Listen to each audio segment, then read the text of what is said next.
Operation સિંધુની જળહળતી સફળતાના વધામણા માટે નોપાજી પોષી દેવી પ્રજાપતિ સેવા ટ્રસ્ટ દ્વારા અમદાવાદમાં મીઠાઈ વિતરણનો મેગા કાર્યક્રમ 28 મેથી 1 જૂન સુધી અમદાવાદના વિવિધ શ્રમજીવી વિસ્તારોમાં મીઠાઈ ફૂડ પેકેજ વિતરણનો કાર્યક્રમ યોજાશે, પરંતુ બુધવારની સાંજે અનુપ સ્વામી મહારાજની ઝૂંપડી ઝુંડાલ ખાતે 1000થી વધુ લોકોને મીઠું ભોજન કરાવવામાં આવ્યું।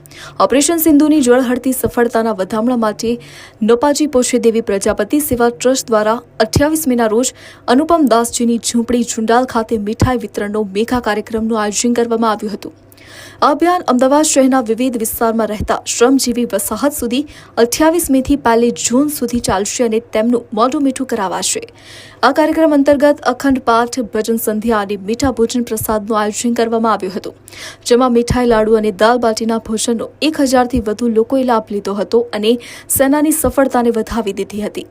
આ સમગ્ર કાર્યક્રમનું આયોજન નોપાજી પોષી દેવી પ્રજાપતિ સેવા ટ્રસ્ટના અધ્યક્ષ ભૂપેશ એન પ્રજાપતિ અને અમૃત પ્રજાપતિની ટીમ દ્વારા કરવામાં આવ્યું। આગામી આયોજન એવું છે કે આ સિંદૂર ઓપરેશનનું દેશભરમાં ખુશી ફેલાઈ કે આપણે યુવાનો માટે અને મોદી સાહેબ જે દેશ માટે જે સારું કામ કર્યું છે એની ખુશી માટે એનજીઓ તરફથી આપણે બધાનું મોટું મોડું કરાવીએ છીએ। આજે અનુપદાસજીની ઝૂંપડી અહીંયા સાનખેડામાં આવી છે, એ અખંડ પાઠ કર્યો અમે, જેમાં 33 કરોડ દેવી દેવતા, 18 કરોડ વનસ્પતિ, એમનો પૂરા દેશનો સારું થાય એના માટેનો પાઠ કર્યો અને ભજનનું અહીંયા આયોજન કર્યું અને અમે વિવિધ વિસ્તારોમાં અમે ફૂડ વિતરણ કરવાના છે।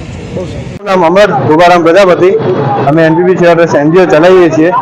આપણા વડાપ્રધાન નરેન્દ્ર મોદીજીના પ્રેરણાથી આપણા સૈનિકોએ અને વીરોએ ઓપરેશન સિંદૂર પૂર્ણ રીતે પાર પાડ્યું છે। એથી અને આપણા મા ભારતીનું મસ્તક ગૌરવથી ઊંચું કર્યું છે।